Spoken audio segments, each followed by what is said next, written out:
Oke, ketemu saya lagi. Koko Iman Permati dengan NIM 19.051.204.111. Oke, kali ini kita akan mencoba melakukan praktek reconnaissance atau pemata-mataan dari domain yang dipakai oleh website di internet. Baik, untuk mengecek informasi domain, kita bisa mengunjungi di website wuis.com/wuis. Jadi ada beberapa website yang akan kita lihat informasi domainnya. Ada yang dari dalam negeri dan juga dari luar negeri, juga ada yang dari pemerintahan. Oke, pertama kita lihat ini ada website dari catfish.com. Catfish.com ini adalah messenger dalam negeri yang cukup populer di awal-awal kehadirannya. Kita akan cek informasi dari domain catfish.com ini. Kita copy, masuk ke WUIS, kita paste, dan kita cari informasinya. Oke, informasinya sudah keluar. Jadi domain catfish.com ini diregistrasi semenjak 2011 dan akan expired pada 2026. Dan terakhir kali diupdate pada 2017. Jadi kalau mau mensabotase catfish.com ini harus nunggu di bulan-bulan ini, di tahun ini 2026 bulan 8 tanggal 3. Oke. Jadi pemiliknya adalah Dunia Catfish Creative Media yang alamat kantornya di Intiland Tower lantai 6 Suite 2A, Panglima Sudirman 101 103, kotanya Surabaya, Jawa Timur. Dan ini ada informasi yang bisa kita baca-baca dari domain catfish.com. Oke, lanjut kita nyoba mencari informasi dari website h/lo.id. Halo. Jadi Halo ini juga merupakan messenger yang merupakan suksesor dari Catfish. Jadi kalau kita lihat di sini, oh ternyata masih coming soon. Jadi produknya masih proses developing. Oke, jadi website ini diregistrasikan dengan domain h-lo.id. Kita copy. Oke, kita kunjungi WUIS, terus kita cari di sini. Coba kita cari informasinya. Oke, sudah keluar.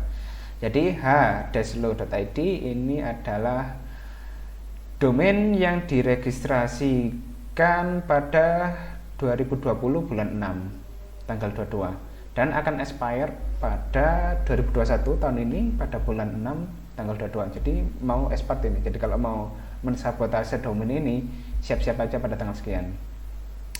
Dan informasinya sedikit yang bisa kita ambil, cuma detailnya di sini ya. Jadi domain ID-nya dari Pandi. Pandi ini adalah penyedia domain di Indonesia. Jadi ini adalah asosiasi resmi yang mengurusi domain di Indonesia.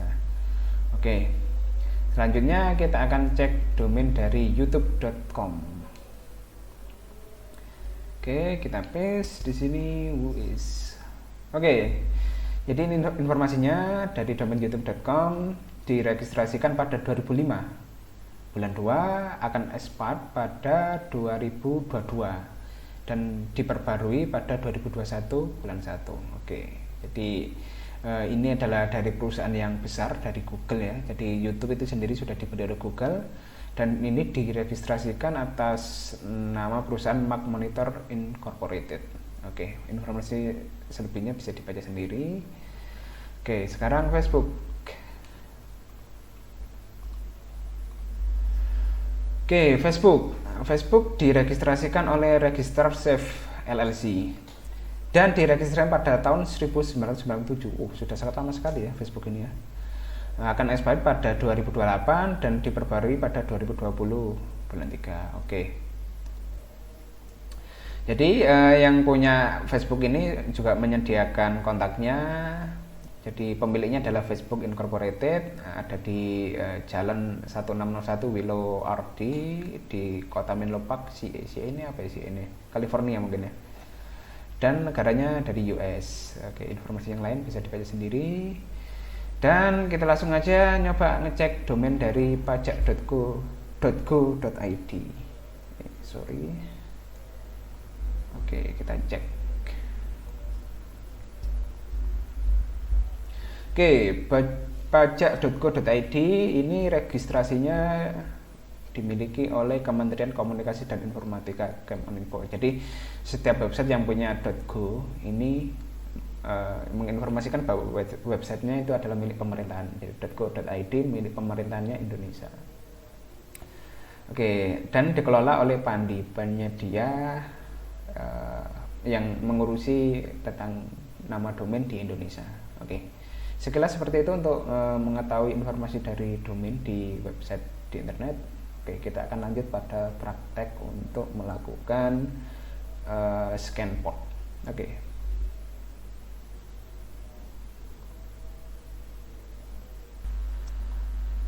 Oke, kita akan lanjut untuk praktikum port scanning dengan memakai software GNS3.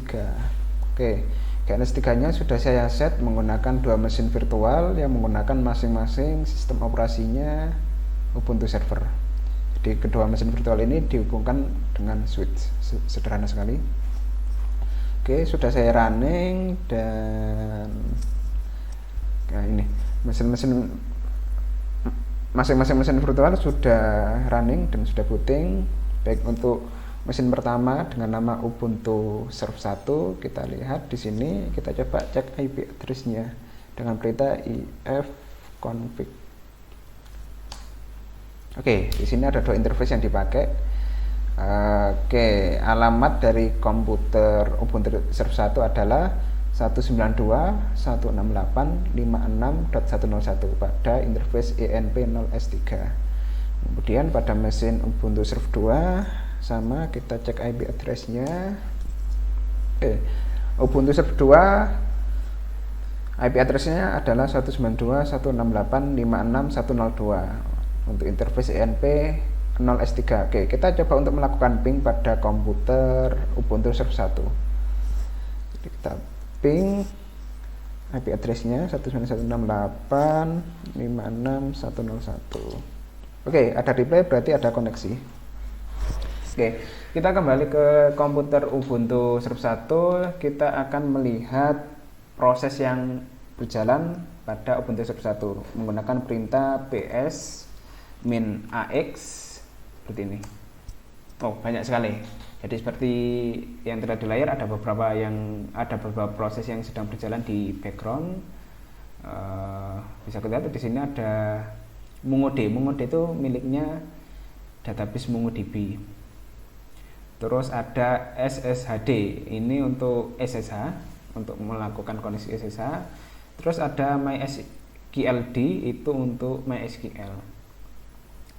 Oke, ada beberapa proses yang jalan di background. Jadi kita kerucutkan untuk melihat port-port mana saja yang aktif pada komputer Ubuntu Serve 1 menggunakan perintah net start. Oke, kita masukkan parameter ini aja, TLUPN kayak gini. Oke, sudah keluar. Jadi dari perintah ini bisa ketahuan beberapa port yang aktif pada komputer Ubuntu Serve 1. Jadi misal ini ada di local address ya, berarti kan di kolom local address itu ada 0.0.0.0.280. Itu menunjukkan di port 80 aktif untuk loopback untuk di local hostnya. Terus ada 127.0.0.53 port 53, 127.0053 ini juga miliknya localhost. Terus ada 0.0.0.022, ini 22 adalah miliknya port SSH. Terus 127.0.0.2.27017 ini miliknya MongoDB. Terus 127.0.0.1.3306 ini miliknya MySQL. Terus ada titik, jadi tidak ada isinya ya, langsung titik 2.2.2 port 80. Terus port 22. Terus selanjutnya ada juga untuk protokol yang UDP. Oke, jadi biar lebih cepat, jadi dari informasi ini bisa kita ketahui bahwa beberapa port itu aktif, 80, 53, 22, 17.306. Oke, sekarang kita kembali ke komputer Ubuntu Surf 2. Kita akan coba melakukan port scanning menggunakan Nmap pada komputer Ubuntu Surf 1. Jadi perintah yang dipakai adalah Nmap, kemudian IP address dari komputer Ubuntu Surf 1. 101. Oke, kayak gini. Oke, jadi dari perintah mmap yang terbuka itu adalah port 22 TCP untuk service SSH, terus port 80 TCP miliknya HTTP. Jadi di sini kita bisa melakukan SSH ke Ubuntu Surf 1, juga bisa melakukan koneksi HTTP. Untuk mengeceknya, karena 80 biasanya digunakan untuk web service, bisa kita gunakan perintah curl seperti ini, terus kita ketikkan IP address dari komputer yang akan kita akses web service-nya seperti ini. Nah, sudah keluar. Ini mendapatkan HTML. Jadi ada web service yang aktif pada komputer Ubuntu Surf 1, dan ketika diakses dia akan memberikan HTML. Oke. Kalau memakai XAMPP itu kan kombinasi dari X-nya itu miliknya Windows, itu X-nya itu. X artinya Windows, A-nya adalah Apache, web server Apache, terus M-nya untuk MySQL, menggunakan database MySQL, dan P-nya menggunakan PHP untuk backend-nya. Dan di komputer Ubuntu Surf 1 tidak memakai XAMPP, tapi memakai beberapa komponen XAMPP. Salah satunya tadi ada MySQL dan ada web service. Tapi web service-nya miliknya siapa? Bisa kita cek seperti ini. Jadi kan kalau kita tadi cek pakai perintah ini, itu kelihatan yang jadi background prosesnya. Oh, oke, ini nih. Ada informasi tentang Nginx. Bisa kita kerucutkan seperti ini. ps-ax, terus pakai grep Nginx. Nah, ini keluar.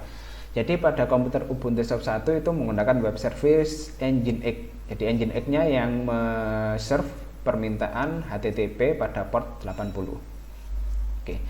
Kita coba untuk mematikan service Nginx-nya menggunakan perintah ini, menggunakan perintah systemctl stop. Terus nama servicenya Nginx seperti ini. Masukkan password karena sudo. Oke, jadi kalau sudah di stop, bisa kita cek memakai perintah yang sama, pakai ps-ax, terus kita grep Nginx. Oke, tidak ada proses Nginx yang berjalan. Kemudian kita kembali ke komputer Ubuntu Surf 2, kita lakukan port scanning lagi, Nmap. Oke, ternyata port 80 sudah tidak aktif, sudah tidak open karena service Nginx pada Ubuntu Surf 1 sudah dimatikan. Jadi di scan tidak menunjukkan tanda adanya terbuka pada port 80. Begitu juga ketika kita melakukan request HTTP dengan perintah curl. Oke, pesannya adalah fail to connect to alamat komputer Ubuntu Surf 1 di port 80. Connection refused. Jadi emang tidak dalam posisi aktif karena web service-nya kita matikan. Oke, coba kita hidupkan lagi service Nginx-nya dengan perintah start. Oke, sudah berhasil. Kita cek prosesnya pakai ps-ax. Oke, ada proses Nginx yang berjalan. Kita scan lagi dari Ubuntu Surf 2. Oke, port 80 sekarang sudah hidup dan terbuka. Kita lakukan permintaan untuk HTTP dari port 80 dan memberikan HTML. Oke, seperti itu. Jadi untuk melakukan blok pada mesin komputer Ubuntu, selain tadi yang mematikan servisnya, juga bisa memakai dengan firewall. Firewallnya bisa memakai ini.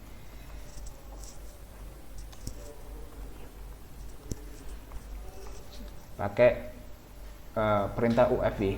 Jadi UFW ini adalah firewall dalam sistem operasi Ubuntu. Jika belum ada UFW bisa diinstal melalui apt.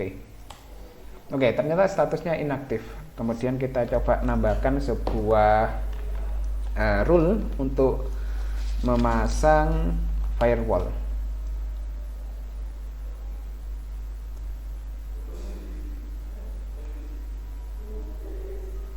Oke, kita coba sudo ufv. Oke, kita lihat manualnya dulu. Manual ufv kayak gini. Oh, sorry.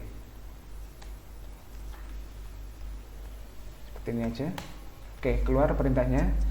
Jadi ini adalah command line dari ufv. Oke.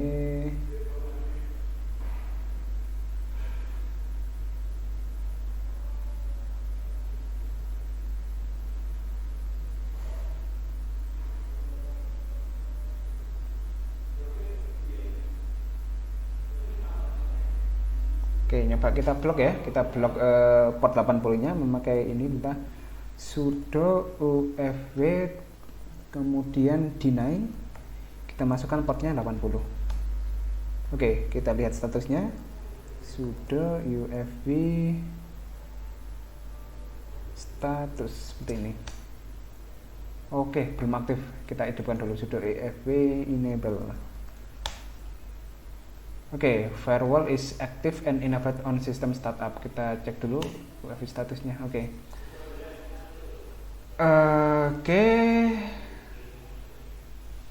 Firewallnya sudah aktif untuk port 80. Actionnya adalah deny dari manapun. Untuk yang IPv4 juga IPv6.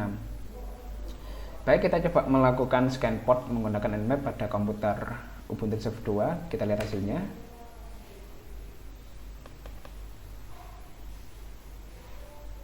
Oke, ternyata dengan menghidupkan firewall,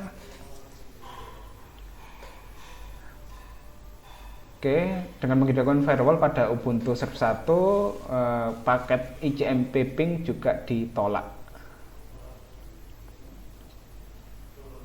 Oke, kita coba mengakses menggunakan curl untuk mengecek apakah port 80 ini bisa diakses.